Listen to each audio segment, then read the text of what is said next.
welcome to another episode. I'm your host, Miranda, and today I want to bring you an episode about why women attract men in their feminine energy. And I don't want to make this as a way that I'm blaming women or I'm putting shame on women. I absolutely am not. It's more from an awareness perspective, and I want you to understand why this could be happening to you. And I don't want to come off as making you feel like there's something wrong with you that you need to fix and heal something. No, this is something that I honestly struggle with. And I learned a few things and I just want to share them with you. And I fully believe this stems from childhood and who we had to become to get love, our needs met, and feel a sense of belonging within our families. And many of these patterns or dynamics that we attract into our lives are on an unconscious level, and we don't realize how our upbringing has been affecting us. And so today I wanted to make this episode to kind of bring awareness more than anything. And if you feel you need to take ownership of something that you need to heal, then by all means, but just like listen to this with an open mind so you can understand yourself better. And the first question, like I said, I feel like, and I know that this stems from our upbringing and who we have to become growing up to get love from our caregivers. I want you to ask these questions to yourself. Who did you have to become and be growing up to get love from your dad and from your mom? So separate. Who did you have to become? Who did you have to be? How did you mold yourself to be in order to get love, your needs met from your mom and your dad?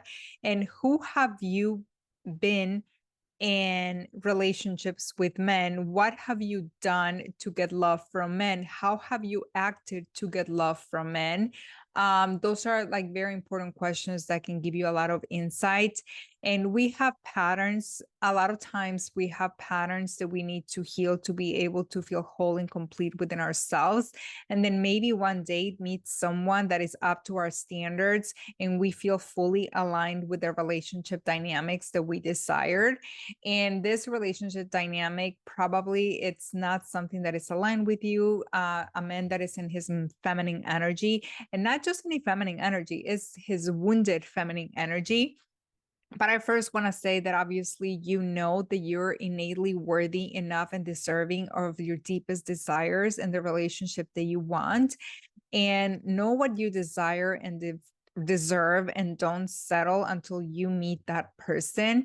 And I also want to tell you that this is something that I struggle with. So I'm going to tell you a little bit about my story, or how this pattern showed up in those dynamics. And there was a point in my life that I didn't like my patterns. Once I started becoming aware of them, and I didn't like who I was being, how I was acting, who I was showing up for myself and in relationships, romantic relationships, and also obviously relationship with others.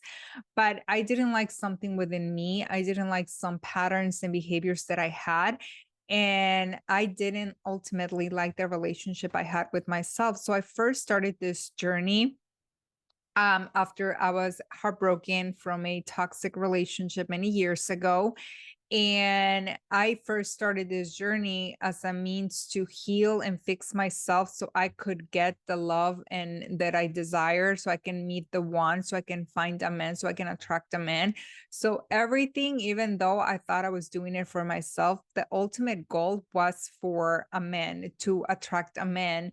And when I started like realizing that I was doing everything and I was trying to love myself and I was trying to heal my patterns was to get a man, I kind of like took a step back and I was like, no, I don't want to do this just for a man, and a man that doesn't even exist. I don't want to have to go through all of this just to get love and a man. I want to do this because I love myself, because I want a deeper connection and relationship with myself, because I truly, truly want to reconnect and have a deep connection with myself. I want to feel whole and complete. I want to feel like I am the one, the love of my life. I want to feel like I'm my own upgrade, my own glow up, like the one for myself. And I wanted to love myself so bad because I never knew what that felt like. And I wanted to feel whole and complete and have just this incredible and amazing relationship with myself.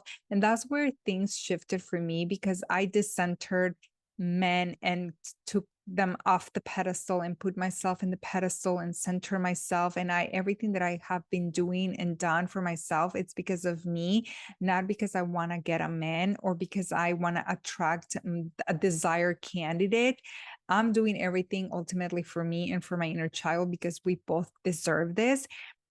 So I want to make sure that when you come into this, you ask yourself, what are you doing this for? Is it for you more than anything? So you can get to know yourself more, so you can have more awareness about you and have a deeper connection and relationship with yourself? Or are you really doing this just to attract a man and love? And I know that you deserve this. And this is by no means me saying that, no, don't do this for other people. No, I want you to put yourself first and do this for yourself first, and then for someone else, and then to attract love. But it's like, no, I'm doing this because I want to love myself. I want to get to know myself more.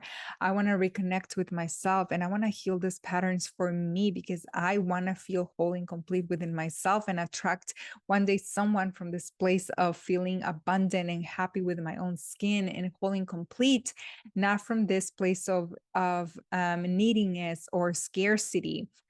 So make sure the focus is on you first, and then a man or a relationship. That's very important for me to say. And by all means, if you want love and relationship, that's amazing. We all do. It's just a matter that you put yourself first, and then the other people come after. Now, if you're finding yourself in this relationship dynamics that you attract men in their feminine energy, the reason why is because you are in your masculine energy in relationships, and your feminine energy, it's nowhere to be found, or maybe is very dormant, or is very in its wounded state. But you're operating within relationship dynamics in your masculine energy, and that doesn't work. You can be in your masculine energy for sure, within context of a job, within context of a goal, even within a relationship, but you have to know and be very discerning when to utilize or bring forth your masculine energy, and when to kind of tone it down a little bit, and when to really, really bring up your feminine energy. It's kind of like this beautiful dance. So it's not like one, you're going to get rid of it completely. You can never get rid of your masculine and feminine energy. They're always within you. It's just a matter of what state are they operating in. Are they from their wounded state or empowered state? Or are they from this very light, very empowered, very uplifting state? Or what state are you primarily in? And a lot of times women, especially if you are this type of woman, you're probably a very hyper independent woman, very ambitious, very driven, very type A, very overachiever, very goal oriented, very I can do it all. If I don't do it, it won't get done because I only know the way and I have to have everything done my way, or there's no way, or it's not going to work. So you don't really trust everybody else doing things for you. So there's a lot of, you struggle with delegating because you struggle somebody not being able to do it the way you do it. You're also a hustler. You're very resourceful, very reliable, very capable, very planner, very go-getter, take charge, lead, very in control. You're also probably a perfectionist. You're also very dominant, very competitive. This is where power struggle can really affect in a relationship. And you probably also struggle with anxiety and stress. You probably need a lot of strategy and structure, like I said, because you're a planner and you like having your ducks in a row. You like knowing what to do, the plan, the to-do list, and all of that.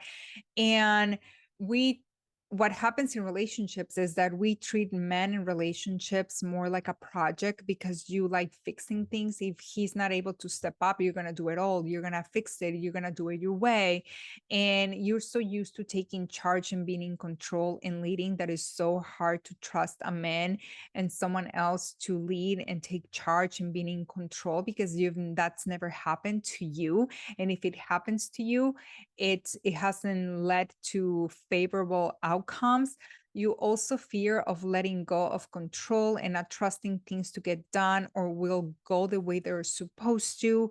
Not knowing what's on the other side is very terrifying for you. So you're a lot of times, this is why you like being in control. It gives you this false sense of control, by the way, and this sense of safety. You're safe, everything's gonna be okay. So you also struggle with feeling with uncertainty, not knowing what's on the other side with future. And we don't have control of the future because you don't know what's going to happen in the future, but it gives you this false sense of control. It makes you feel good and safe and you can sort of relax. You're also probably not used to rely and depend on men because you have been let down and disappointed by men in your life, maybe your father and your upbringing, or a strong male figure, and it's really hard for you to trust men again. It's really hard also for you to ask for help and support and letting people help you, support you, be there for you because you are so used to being the one that everybody comes to, everybody relies on you, everybody can count on you. So nobody really sees your struggles. Nobody really sees like that you are going through it because you have this facade of being so independent. I can do it all, be so strong. You're probably not in tune with your emotions. You're probably emotionally unavailable too. So nobody really gets to connect with you deeper just because there's this wall that and this facade. But deep down, you're exhausted, you're burnt out, you're tired. You wish somebody can take the lead, someone can help you and support you, but you struggle letting people see this because you feel it's a weakness when it's really not. But you struggle with being vulnerability, like letting people really see what's going on. And we also don't want to bother people, we don't want to inconvenience someone, so we that's why we would rather do it ourselves. So that's why we became so resourceful and so reliable, self-reliable, because we had to find a way to do it ourselves because we couldn't depend on anyone else, especially our fathers, or our mothers too. You don't trust people to make plans and take the lead. And I think I already said this. You also don't give up easily or quit. You're not a quitter. So a lot of times, this is why you always stick through this relationship dynamics because you always want to find a solution because you're not a quitter. You don't give up easily and you're going to make it work. And it's like a project that it has to have this goal and outcome. And it's a lot of times it's not going to work. But there's also this other side that you're also in your disempowered feminine energy when it comes to you having poor boundaries, you over giving, you over functioning in relationships. That's why you're so tired and burnt out. You self-sacrificing and putting everybody else's needs before your own. That's why you don't take care of yourself the way you're supposed to and need to. You also have this energy of rescuer and saver. That's why these men rely on you so much and they let you do everything because they want to be saved. They're kind of like damsels in distress. And I already said this, you're emotionally unavailable. So nobody really knows what's going on with you because you have this facade of being so strong, so powerful, so hyper independent, like nothing faces you. But deep down, you're probably exhausted, especially if you're in this dynamics that you're the one doing everything. And the type of men that you end up attracting are men who are in their wounded feminine energy and also in their wounded masculine energy. But we're going to focus more on the wounded feminine energy. So these are men who depend on you for everything. So they're very codependent on you, very reliable on you. They depend on you for everything because they're so used to you doing everything.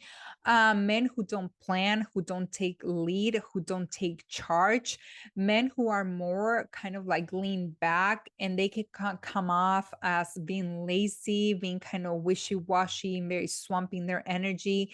Men who don't put effort because they know you got it. They know you're the one making the effort. They don't have have to work hard. They don't have to sweat because you're the one doing everything. And they're so used to this dynamic. That's why it also keeps happening.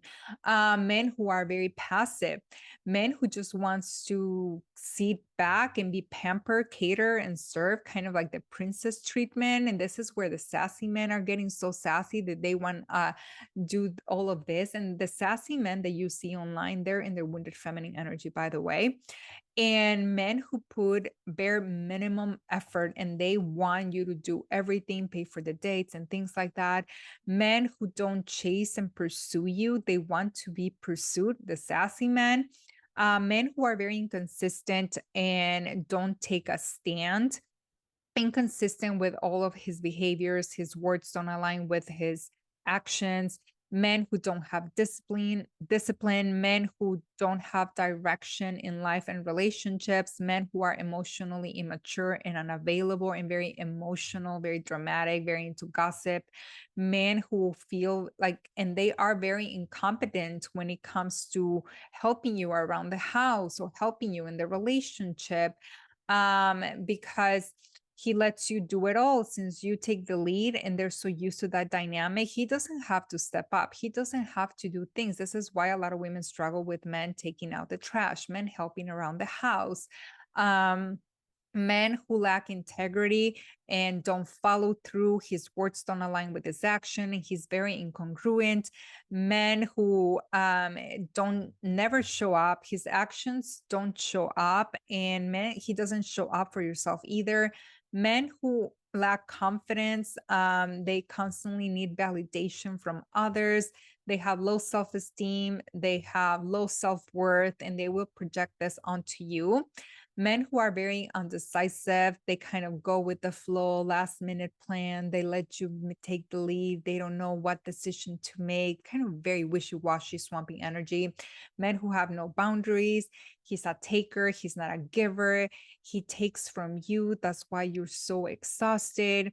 They want to be rescued and saved from their misery, they don't know how to communicate well. He's not the provider type.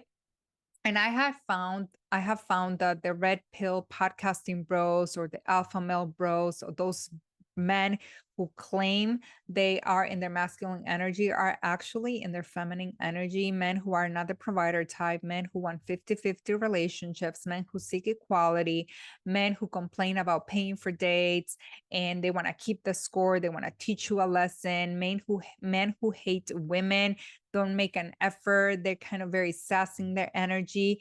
These men are actually in their wounded feminine energy. They are not in their masculine energy whatsoever. So please don't buy that. Men who are tired of being a man, they're complaining of like being the provider, taking action, goal oriented. Like the sassiness that is happening, it's incredible. Like I'm like the audacity that these men have, honestly. They don't really know how to be in their masculine energy. And men who are also very sensitive, which a lot of them are, but these men have no boundaries. They're very codependent. They're very kind of like in their victim mentality. So it makes you feel like they don't have a backbone. It makes you feel they're not rooted. They're not strong. And it's like kind of this very like unattractive energy. So what do you do in this type of relationship dynamics? You feel like you are literally mothering them, like they are children. They're like a child. This is someone that you have to raise. This is someone that you have to continuously tell what to do, how to do it, to do list, do this and that. And it's like this very incompetent type of dynamic that they carry within themselves.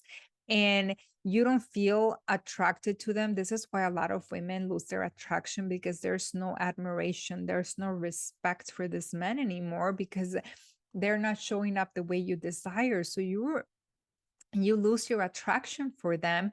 And so this relationship dynamic shifts because you now see him as incompetent, as someone that you have to mother, someone that you have to raise, someone that you have to teach, someone that you have to save, someone that you have to help. That's what you do with children. You literally train these people. Not, I'm not saying you train children, but you know how they're saying that they're like, oh, you got to train your men to be the way you want. It's like, No, I want someone that knows how to be in his masculine energy, not someone that I have to teach, not someone that I have to raise and tell him like all the things. Like he needs to know this for himself. And I find that many women lose their libido, not only because of this dynamic that is very unattractive and a turn off for so many women, but because they are stressed and exhausted. So their cortisol levels are probably super high and therefore impacting their hormones, and the libido goes out the window. And this can actually be really damaging. That's why a lot of women just kind of like there's this coercive control that happens with these relationships, that women enter this intimacy from a place of feeling forced, feeling pressure that they have to do it just to get it over with, but they're not really attracted. There's not that desire there because of the lack of dynamic and hormonally too, and we're exhausted, we're burnt out. We're burnt out from everything, from doing it all, from being everything for this person, and you don't feel appreciated, you don't feel seen, you don't feel heard, you don't feel loved. um he It makes you feel like you're taken for granted, you're not appreciated. You wish he could take charge and kind of like lead, and kind of like, this is where emasculation comes in, which I know it's very toxic, but you're so fed up and so reactive that you just tell them to man up. And that's where the passive aggressive comments come in, because you're just so exhausted and tired, and you're angry, you're resentful, you're upset. And this is where the relationship turns very toxic and very unhealthy, because you're so unhappy, unfulfilled, and you're just like so done with it, so fed up with it, and you're tired of holding the relationship together and being the driver for the relationship, and you just kind of want to let it go. And you don't, but the reason is like that you don't let it go is because you don't give up easily, you don't quit, and you continue to try to make things work, giving him a chance. But then in the process you continue to lose yourself, and you continue to overfunction and overgive, and this man is not stepping up to the plate that you desired that he was. So, what happens when you have done the work and you still attract this type of men, especially men in their feminine energy? Because we can attract both. And I'm going to say this from the best place that I can, because these men are so abundant, especially the men that are more on the avoidance side, because they're quick to jump into relationships, like break up, and they want to go and seek the thrill of a new relationship. So they're very abundant. And I have found that even if you have done the healing work, you are gonna still attract this type of dynamics, because there's so many people that you come across. But once you see the red flags, and once you see kind of like the true colors, and once you really start getting to know these people, that's why we have to allow men to show us who they are, and we need to study their actions and what they do, what they say, how they make decisions, if they align with what we desired, and ask very specific questions that will allow you to get to know them, because you need to have this vetting process to get to know this person by asking questions, by allowing them to show you who they are, so then you can decide if they are a good candidate or not.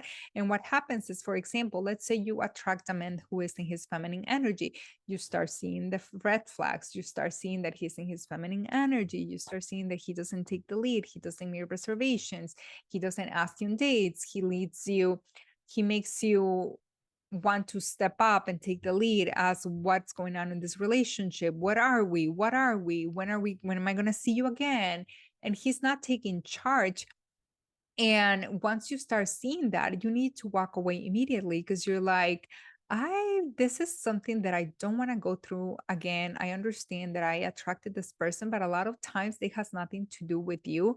It just has to do that you are bound to meet someone, whether it's someone healed or unhealed in your life. It's just a matter. And the problem is that we stay after seeing the red flags and deal breakers.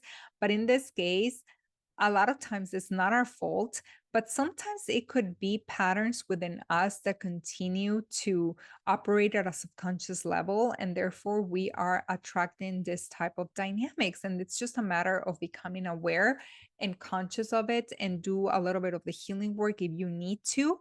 So you stop attracting this type of dynamics, but take a step back and don't immediately put blame on yourself or subscribe to the law of attraction idea that we attract what we are or think it's your fault. Sometimes men are really great at putting a front, a facade, and wearing a mask and disguising themselves to be a certain way, like very masculine. Especially, this is what they're at. They ask you, what are you looking for in a relationship? And this is where you do not tell the person specifically what you are looking for, because they are going to use that to mold themselves or pretend to be that person to get you, and then they're going to be in their true selves, and it takes a little bit of time sometimes to get to know someone. And I'm going to say this from an experience angle, because I attracted someone last year.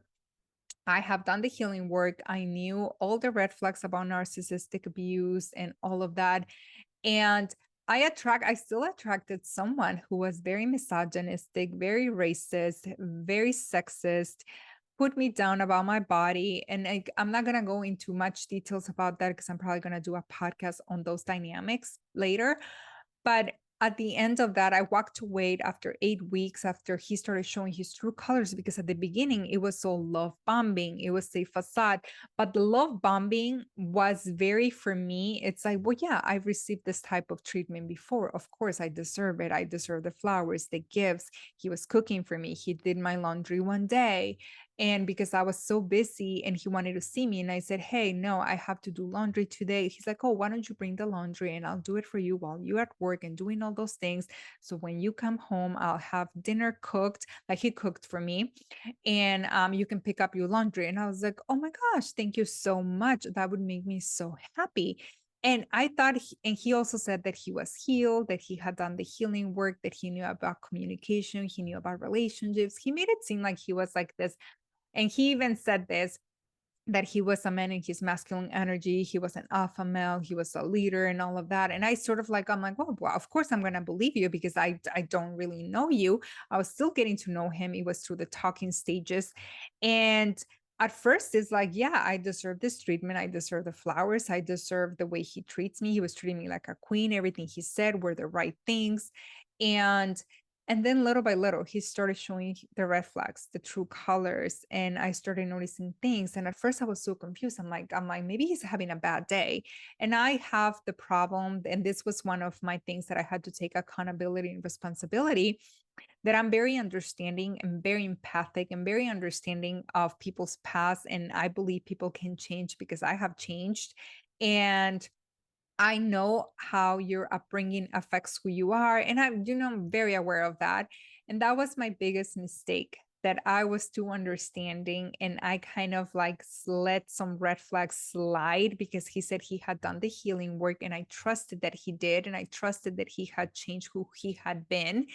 And of course, the way he talked about his exes, toward the end, I was like, oh my gosh, no, you lied about that too. And I walked away. And I think when I walked away, I felt a lot of shame. I felt a lot of guilt. I felt a lot of regret. And the most amazing thing is that I didn't have to heal from the breakup with him, because he was not my type.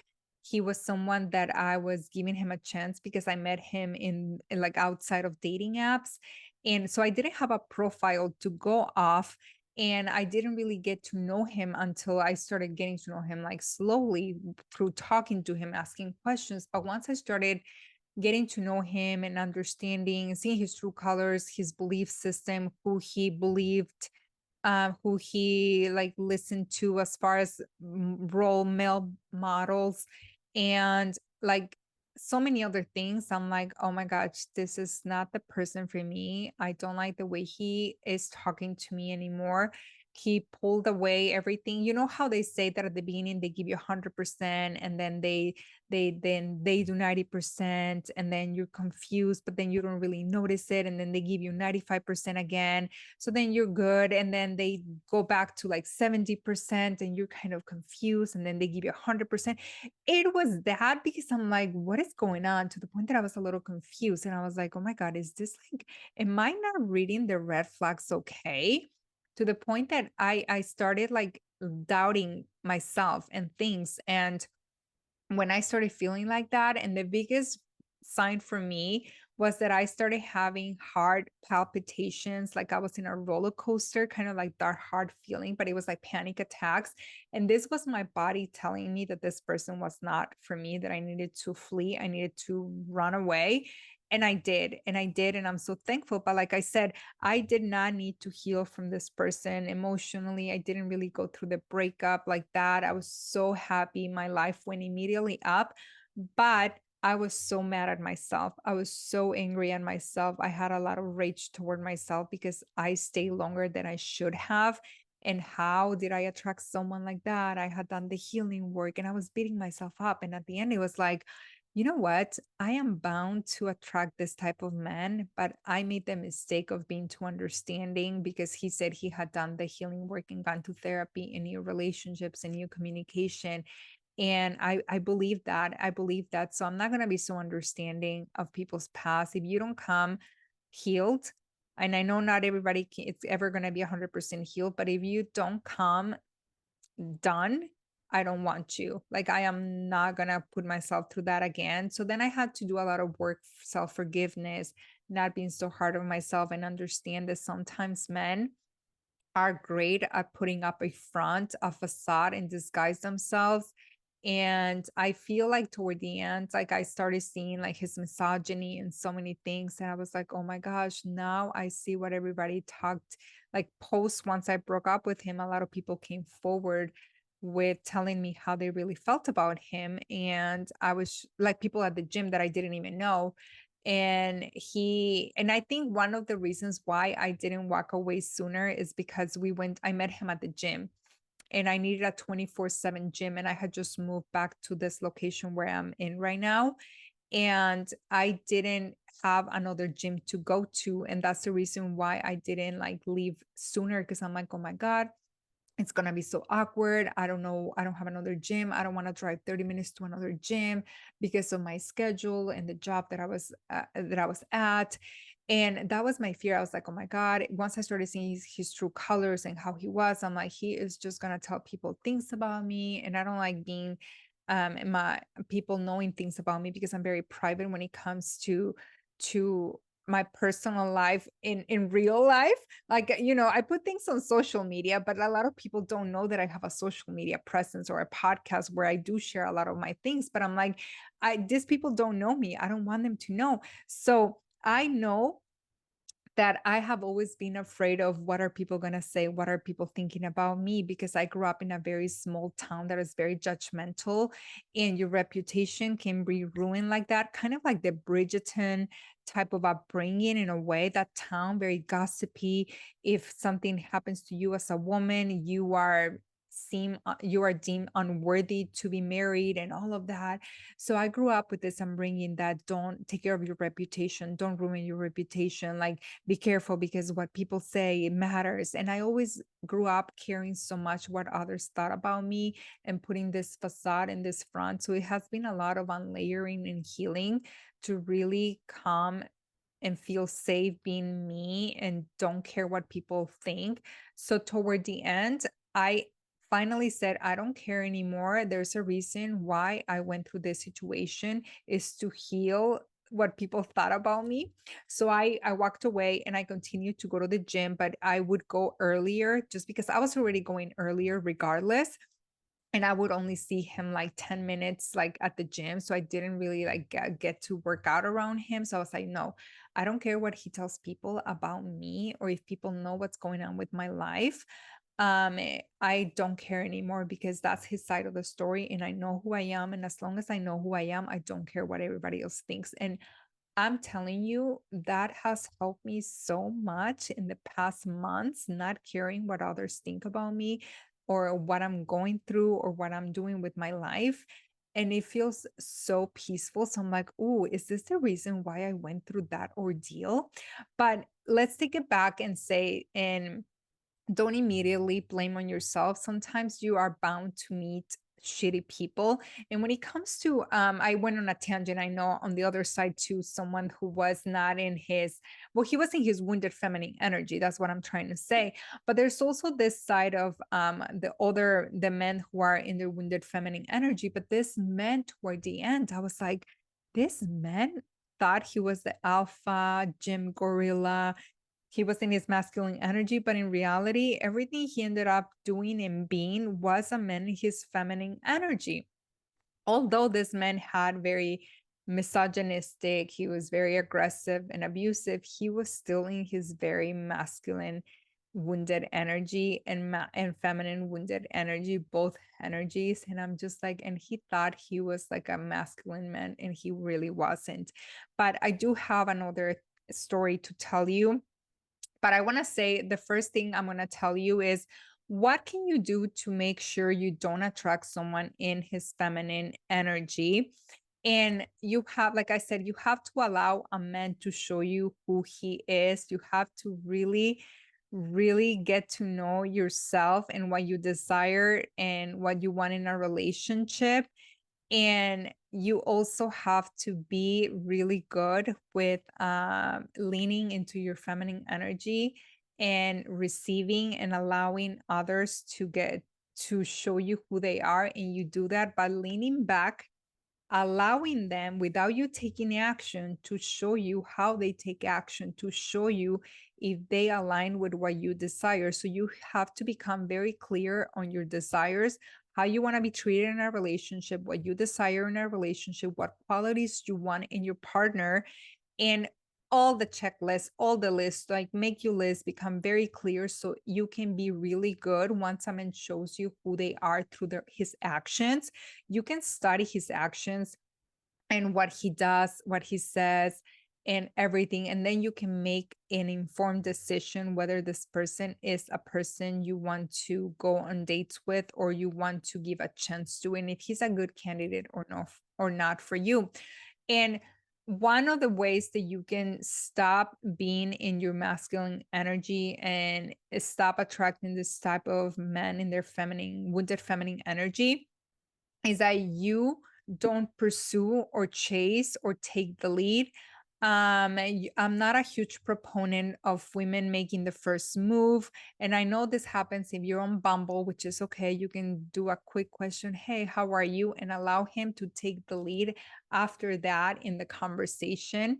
I always say, hey, how are you? I don't do the flirting. I don't do any of that. I don't have to come up with a witty opening line. I don't have to do any of that. I just say hi and how are you? How is your day? And I allow him to continue and carry on the conversation and take the lead from that. I kind of just do the first step because you have to do that on Bumble and kind of lean back. In other dating apps, I allow the person to message me first. And I actually like don't swipe on when I haven't been on dating apps in over 13 months. I don't swipe on people. I do pay for the subscription, for the monthly or like weekly subscription, and I see who likes my profile. And I see, and from there, I go and see the list, and then I go and check their profiles. And if I'm aligned with them, and if I like what I see too, and I read their profile, then I can swipe right on them. But I never swipe left or right on people. I just do that. That's just the way that I do it. I don't like swiping. I'm not for that. If you want to do that, by all means, please do that. But like I said, don't pursue or chase or take the lead more than you need to. And that goes just for Bumble. Like I said, I'm not a huge fan of women making the first move, asking on the first date, inviting him first. Allow him to take the lead and make plans and show you who he is. And this is coming from someone who's very hyper independent, and I'm a feminist. And this is coming from that type of woman because I think There was one time that I put in my profile that I was pro feminine empowerment. So a lot of men like would think that I would make the lead, I would take the lead and all of that. But once they saw that I didn't, like they would take the lead. So I never really had problems with men making reservations and all of that because everything was listed in my profile. Who I was listed in my profile. What I desire was listed in my profile. The type of relationship that I was looking for. I wanted a man who made reservations. I put everything in my profile. So it makes it so much easier for men to filter themselves out and disqualify themselves when you have everything in your profile. So you don't have to really dig through the information through conversation. And so that really worked for me.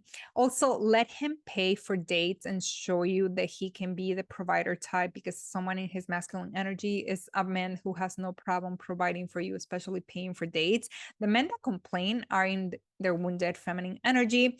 And this doesn't mean that you will never invite him or treat him, but at first allow him to be the one that pays for the date. I've never really struggled with this. This is something that it's always been very easy for me. Actually, I take that back. I ended up being financially abused in my toxic relationship many years ago, but that's a whole dynamic. At first, he was the one paying for everything, and then he was struggling with money. And then there was a lot of financial abuse, a lot of money that I invested in that relationship because I thought it was going to lead to marriage. But after that, I learned better. And I also come from a culture that I'm so used to men providing and paying for dates. So that never even crossed my mind until I joined TikTok and I started seeing this complaint this of men and women posting things that they want men who pay for the first dates and men complaining. And I'm like, of course you're gonna complain. You're the only men who complain about paying and providing are men who don't have the financial means and money. And like I said, this doesn't mean that you will never invite him or treat him for anything whatsoever. Like the last person that I dated, who I'm going to tell a story about, he ended up being in his feminine energy a lot, and he always paid for dates. He never allowed me to pay for anything. And whenever I would come over to his house and we would cook home, I would be the one bringing the food and I would be the one paying for the food. So it's not like you are never going to also like treat him, because it's nice to do that, but a lot of times like you don't have to. Once you meet someone who's a provider type, you're never going to find yourself questioning like should I treat him, should I not. It's going to come very natural, very effortless and very seamless, and you're never going to even feel like, oh my god, like who's paying, who's not paying, or questioning yourself or stressing about this. And okay, the other thing is stop texting so much, especially if you are the one texting mostly, or if you love like getting to know someone through text. No, kind of keep it to a minimum level, like when you're first getting to know someone. But of course, be very discerning, ask the right questions, get to know someone. So make sure that they are aligned to go on a first date, and get to know also his if you, let's just say you're texting, if you are the one carrying the conversation and asking question or not, then this is where you can tell like, okay, I'm the one that's holding this conversation. If I don't ask him questions, he doesn't ask about me, he's not showing interest, he's not letting me feel that he's interested in getting to know me. I'm the one that's asking questions. And I love asking questions because for me it's also a vetting process. It's like getting to know someone through conversation and casually asking all the questions that I need to know for me to understand what type of man he is. So I do ask a lot of questions, but that I'm very careful to know if I'm the one carrying the conversation. And once I see that dynamic, I just lean back and I already know that this is not the type of man that I want. So then I kind of like, unmatch, and I have the conversation that he's not what I'm looking for and go on my way. But this is one of those things, like just look who is carrying the conversation and asking the most questions, if it's reciprocal or not.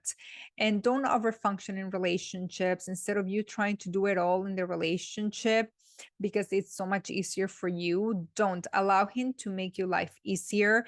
If he isn't making your life easier, he isn't the one for you, probably, because you want someone who makes your life easier, who brings and adds to your life, who brings solutions, who helps you, who wants you to elevate and grow, not someone who's bringing you problems, not someone who's bringing you stress, anxiety, and all of that. I also have a podcast episode on kind of like signs to know whether when it's the right time to walk away from the relationship. It was probably like a few podcasts ago. So if you go and look for it, so that's going to tell you a lot of times like, hey, this person is not right for me. This person is showing all these red flags and I need to walk away from this. Don't overextend yourself and mold, contour, and bend over backwards for him. Don't revolve your schedule around him. Don't center him and forget about your life, your friends, your family. Don't go out of your way for them initially. Don't bend over backwards. And for example, if he's not able to meet you where you want, like closer to you, don't offer to drive his way. Don't offer. This is initially because you're trying to see what type of man he is and his actions. Certainly, once the relationship established, you can definitely drive halfway, drive toward him. And like you know when the dynamic becomes at that place that you can be like, oh, it's okay, I don't have a problem driving there, or let's go to this restaurant, or let's go to this other restaurant. But initially you want this person to drive to you. Don't go out of your way initially. Don't lose your boundaries. Don't break your boundaries. Set boundaries and stick to them. Don't say yes when you want to say no. Don't allow him to break your boundaries, to make you compromise your non-negotiables what you desire in a relationship. Don't force things either. If you are the one asking where is this going, and all like, or you're so afraid to ask that question, you already know this person is not in his masculine energy, because a person who is in his masculine energy, he's gonna be the one having that conversation. He's gonna be the one letting you know how he feels, if he wants a relationship with you or not. And initially, this should be in his profile or in initial conversations, if he wants a relationship or not. So your vetting process has to be really refined for you to know how to vet people out or filter people in and out, because you don't want to waste your time. Like I said, don't force things. If it feels too forced, you're trying too hard, you're too much in your masculine energy, you're trying to push forward, force things, like leave, and you need to take a step back and then surrender and let him go. Don't give and do. Learn to be a receiver. Receive. If he is not a giver, he isn't a man in his masculine energy. And this also comes in intimacy. Is he a giver or a receiver? You also have to understand that dynamic, is that's going to tell you a lot. If he doesn't care about your needs, intimate needs, if he doesn't care about your pleasure and it's all about him, you already know the type of man that he is, and he's probably not someone that you want to be with. And you are not a rehab center for men. Don't try to make him a project and fix him and save him and anything like that, because you're going to be exhausted. Learn to lean into your feminine energy. The hardest part, like I said earlier, about being in your feminine energy is this surrendering, is this leaning back and letting go of control and letting go of leading and learning to receive and learning to trust that you're going to be taken care of and supported. And this has to start more within you. And I feel like the biggest blessing and healing work that you can do from this is your awareness, obviously, but it's like, in order to attract a man in his masculine energy, we also have to have a healthy relationship with our inner masculine and obviously our inner feminine, and vice versa. In both ways, you have, everything starts with you too. And like I said, learn to be a receiver. It doesn't feel comfortable. If it doesn't feel comfortable to receive, for example, if you struggle with compliments, that's how you can start kind of like understanding. If you struggle with compliments, someone giving you compliments or money or gifts, then you know that you need to lean more into receiving, because sometimes a lot of people in this, I see this a lot of in women, that they feel so uncomfortable when they're complimented or when somebody gives them a gift, and you feel this need to reciprocate or give the same in return. If somebody tells you, oh my God, your hair, you're so beautiful, oh thank you, so are you. Learn to take compliments without saying, "You are beautiful too, thank you," or "Thank you, you too." No, just say, "Thank you, that feels so nice. I fully receive that." Just a lot of times, women, we feel very uncomfortable that we want to reciprocate, which is beautiful to reciprocate, you know? But when you struggle being a receiver, you're always trying to reciprocate. You're always trying to get return the favor the same way. I don't know if that makes sense. So just say thank you, and that's enough. Thank you. I fully receive that. Thank you. That makes me feel so good. Thank you. I'm so grateful that you said that. Thank you so much. So practice of receiving, practice surrendering control and leading in relationships. Allow the person to show up for you. Tune into your creative outlet. Do things that bring you pleasure. Feminine energy is not always soft and tender. And I feel that a lot of women who are in their masculine energy, I've been there, I'm still in my masculine energy a lot. They see it as a weakness. But feminine energy is not always soft, it's not always tender. Like my feminine energy is very fierce, is very like dark feminine energy. I have both. I can be very tender, very affectionate, very nurturing, very in the flow, very trusting, very surrender. Like, you know, that pink, it kind of makes you feel like it's like a pink color type of energy, very loving, very nurturing. But I can also be very passionate, very creative, very sensual, very intuitive. That's dark feminine energy, mysterious, dark feminine energy, sensuality, creativity, dark feminine energy, very confident, very persuasive. Your feminine energy doesn't always have to be this energy where it makes you feel you're weak. No, it's a dance of tuning into your body and what feels good and receptive to tune into, and your desires is this very energetic dance that you do. And you have to be very discerning, and you're gonna know when you need to be in your very soft feminine energy, when you need to be like in your fierce energy, and when you need to be in your masculine energy. It's just this beautiful dance once you start understanding these dynamics. And I also have another podcast about feminine and masculine energy that you probably need to listen to, because it's also going to help you. um, so if you need to reconnect with your body and your womb, you need to reconnect with your intuition, you need to reconnect with everything within you and learn to be in silence with you. And if you're struggling with your libido and being given to, you can reconnect through sensuality and self pleasure. You can also take a celibacy journey, and until you feel good and confident in your own skin and body. So those are just a few ways that you can reconnect with your feminine energy. And some questions that you can ask yourself is, what am I afraid of being in my feminine energy? What do I fear the most about being in my feminine energy? What do I fear it's going to happen if I am in my feminine energy? And I'm speaking solely in relationships, in romantic relationships. What happens with the idea of a man leading, of a man supporting me, or a man providing for me, a man helping me, a man giving me, a man being there for me? How does that make me feel in my body? What comes up? What sensations come up when I think about letting a man lead, and me letting go of leading and letting go of control? What happens to my body? What happens to my body when I think about allowing him to lead and to show up for me without me trying to overfunction, to do, to perform, to try to change him, to try to fix him, to try to take the lead because he's not showing up? How does it make you feel when you are out of control, or the thought of you giving up your control? And this is not me saying that you don't have leadership and control in the relationship, not at all. Like, you absolutely do.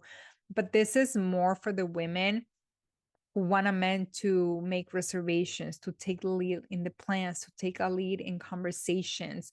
This is a lot of times what you have to do because you can still be in the relationship and make plans. Like, for example, if he says, "Hi, I want to invite you on a date. Like, what's your favorite cuisine? What's your favorite food?"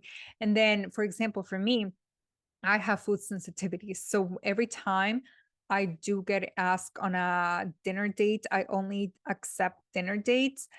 I always like, when they say, "I want to take you out on a date," I'm like, "Oh my God, I'm so excited. Thank you so much." And then I allow him to tell me what kind of restaurants, or he asked me about my cuisine ideas. So then I'm like, "Oh my God, I love sushi," or "I love this type of food. What restaurants do you have in mind?" And then I allow him to decide. And then I can be like, "Oh, you know what? That restaurant feels so good for me." But I usually check the menu. So with me, when it comes to that, I cannot just let him decide any restaurant. I have to make sure that I am able to eat the foods in that restaurant because I do have food sensitivities. But I do it in a very seamless way that he doesn't even know that I'm also taking a lead in that instance. I'm making him believe and think that he has the lead in everything, and he's making the effort because he is. But at the same time, I am the one that ultimately decides what restaurant I want to go to. And then I say, "Oh my God, that restaurant looks so good. I would love to go to that restaurant." And he's like, "Okay, like these are the reservations." And I allow him. It's like this dance in the conversation, but he doesn't know that I'm also taking the lead because I'm looking at the menu. I'm making sure that I'm gonna like the restaurant, the vibes are cozy. I don't like very open concept restaurants. I like restaurants that there's not a lot of noise and a lot of sensory overwhelm because I can get very overwhelmed with a lot of noise, with a lot of talking, with a lot of music so loud. I cannot go to those restaurants. I prefer something where it's a little bit more quiet, and I know that's not easy. So I do have preferences of restaurants that I love going to. And so when I say my cuisine, I am very, very like, it's this dance of the conversation where they don't even know that I'm also leading. I'm also taking charge and deciding where I want to go. But it's this dance that he doesn't even notice. And I just allow him to show off for me in the way that I desire. And it always turns out I always have great first dates. But that's like one of the ways that I can tell you that just because you are leaning back a little bit doesn't mean that you are never going to be in control or take the lead. You just have to be very discerning and very mysterious in the way that you do it. Um, so now I do have a little bit of a story. I did attract someone in his feminine energy, and this was someone that was not toxic at all in the sense that he was not narcissistic or any of that. But it was literally the best relationship dynamic that I've had. And he always made effort. He made the first move. He always paid for me. He always made plans for us. I would always just show up. He would always make me feel like a queen. It was incredible. It was 3 month relationship. I was blindsided when it ended. And when I started getting to know him at the beginning, everything was amazing, but I started getting to know some things about him. And that's when I was like, oof, he can be an incredible guy. He treats me great, but I'm starting to see things that he is bearing his feminine energy. And that's when I had to make the decision that I kind of like, oh my God, like, is this the person that I want for me? But ultimately, some of the red flags that I kind of bypass or that I started noticing is that he was not great with some boundaries. He was also not great intimately. He was, and that's one of the factors when it comes to being in his wounded masculine energy. um and I'm not gonna say much about it out of like respect for not, I don't even talk to him, but that dynamic doesn't need to be told, that story. But he was extremely OCD. And these are things that I started noticing, that I was like, he was extremely OCD. And I understand that a lot of people struggle with that. But his apartment looked like it was from a magazine, like impeccable, spotless. organized, beautiful. It looked like a woman had cleaned that apartment. The books were organized by color, by in a certain way, like everything in his house. He also didn't know how to cook. And I want someone that knows how to cook. That was a huge one. But even his linen closet, everything, I was just like, oh my God, like this is so weird. Like I am not even like this. And I kind of like didn't really find that super attractive. I like it when a man is clean. Like no, I like when a man knows how to do laundry and all of that. But this was to another level that I was never expecting. And there were moments that he would compliment me and tell me I was so beautiful. And I kind of like didn't believe him because the tone of voice that he used and his energy, I was just like, I started questioning his sexual orientation. And this was not the first time that's happened to me. And that's one of the now something that I need to consider when meeting someone. I'm like, are you straight or are you not straight? And I did have that conversation with him, and he told me he was straight. But there were so many things that made me believe that I don't think he was. And ultimately, I just ended up like not being super attractive to him in that way. And what ultimately led to the breakup is that I went out of town and I got sick. I got the Rona, and he ghosted me for 24 hours when I was really sick, and I didn't like that. So I ended the relationship with him because I'm like, I don't know what's going on. I was blindsided. I didn't know what he was doing. So a lot of things happened. And there are probably more things that I'm going to remember after this podcast episode. But I did attract someone who he was very in his feminine energy. He cares so much about his hair more than I care about my hair. And I do hair treatments every single week. He cares so much about the way his hair looked. And there were times that we would be watching TV and he would tell me, oh, that guy is so attractive, or things like that. And I would be like inside of me, I'm like, is it like, I know being metrosexual is normal, but this was to another whole level. And he cares so much about what he wore, that what he dressed. You would never catch him in pajamas. You would never catch him undressed or not put together. He cares so much about his image.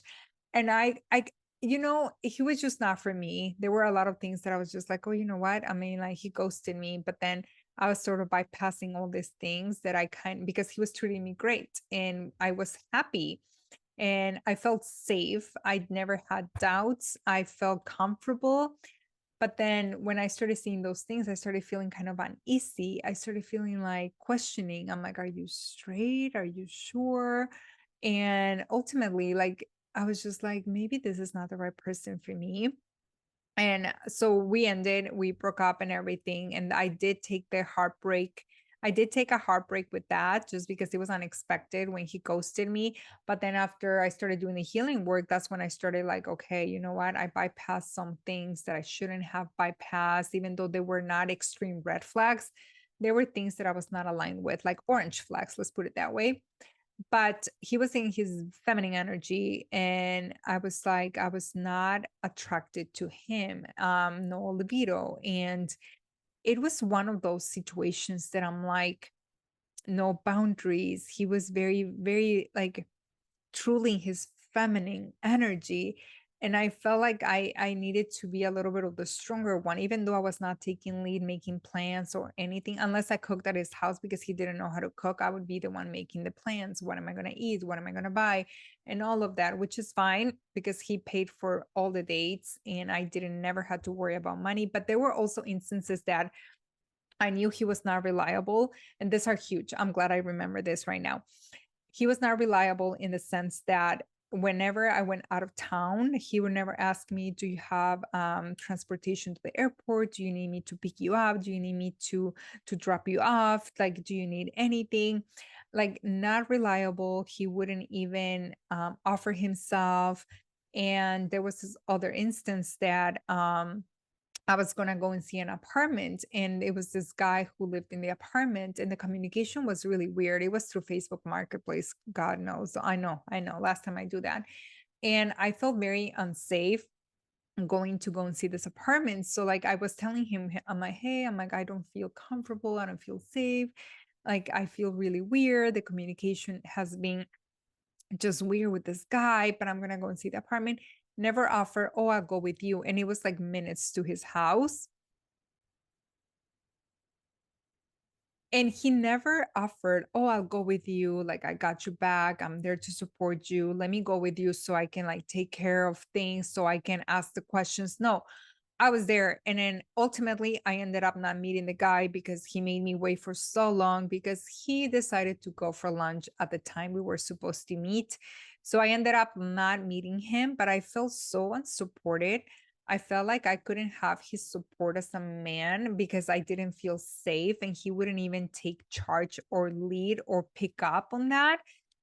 And I did ask him at the end. I'm like, hey, I'm like, can you please come with me? I had to be the one asking him, but then I canceled. So then I said, hey, never mind.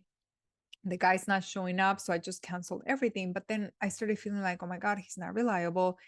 He's not supportive. He's not offering himself, knowing that I could be in an unsafe situation.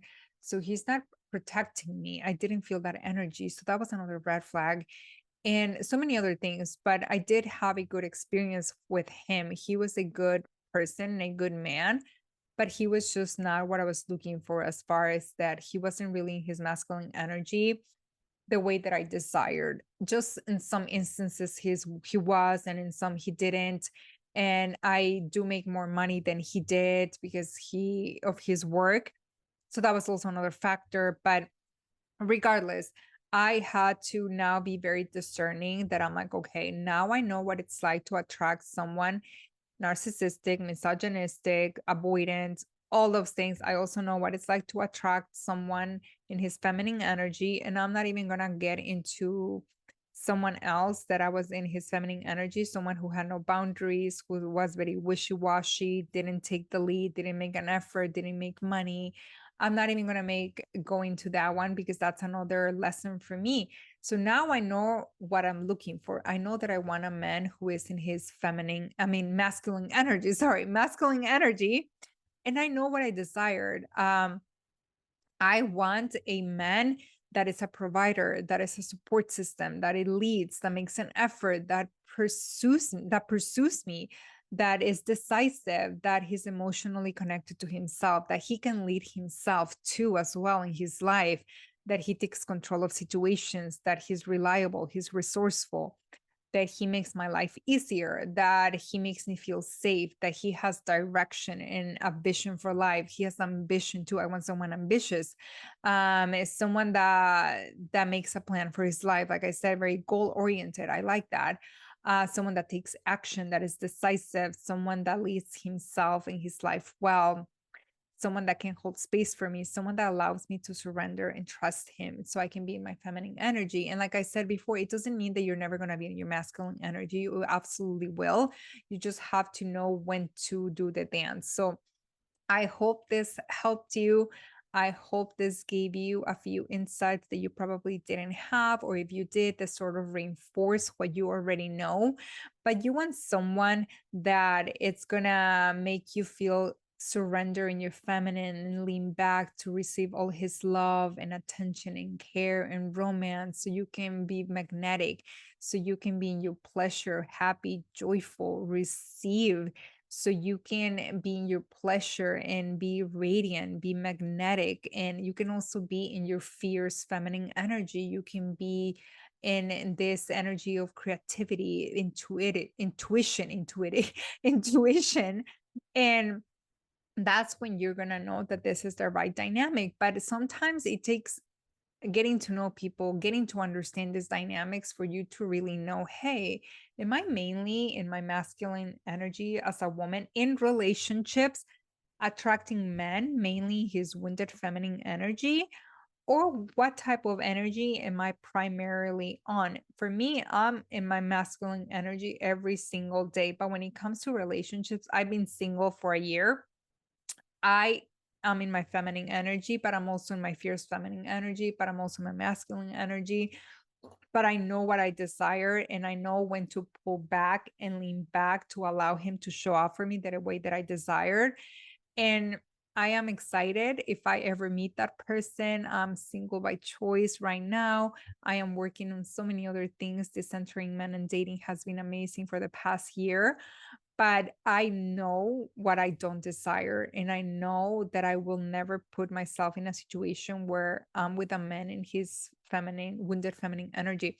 And I highly believe, and this is something that I've been thinking about lately, the men who everybody calls simps, those are the men who are really in their masculine energy. If you really study that and study them and see what they do and how they hold space for their partners, how they are in those relationships, how happy they are, the women, if you really look at them, you will really understand that they are in their masculine energy. And these men that claim publicly that they're masculine, alpha male, masculine energy, they're really men who have no idea how to be in their masculine energy, because a man who is in his masculine energy is never going to be there proclaiming or voicing or publicly saying that. They don't care to do that because their actions speak louder than words. They are provider men, they're support systems for their partner. They make an effort, they lead, they have incredible relationships, they're decisive. They're men that put their wives or their partners or girlfriends first. They treat them like queens. They don't mind pain, they don't mind providing, they don't mind being romantic, they don't mind chivalry and all those things. Like, I fully believe that men who everybody calls simp men, I don't even know why they call them that, or the beta men are the true alpha male. Like, I fully believe that. So, anyway, this is it for this episode. I hope you found it informative and it helped you in making decisions, or if you know you need healing or how to take ownership and accountability for some things, like, it's totally fine. But like I said, get to know someone and be very discerning and get to know what you desire and what you don't desire, and the dynamics, how they play this dynamics of dating someone in his wounded feminine energy versus someone in his masculine energy. And don't settle for less than what you desire and deserve. And if this podcast you feel somebody needs to listen to, somebody like that, you know, a friend is going through this, send this podcast episode. Let me know through TikTok, Facebook, or Instagram. But my main accounts are TikTok and Instagram.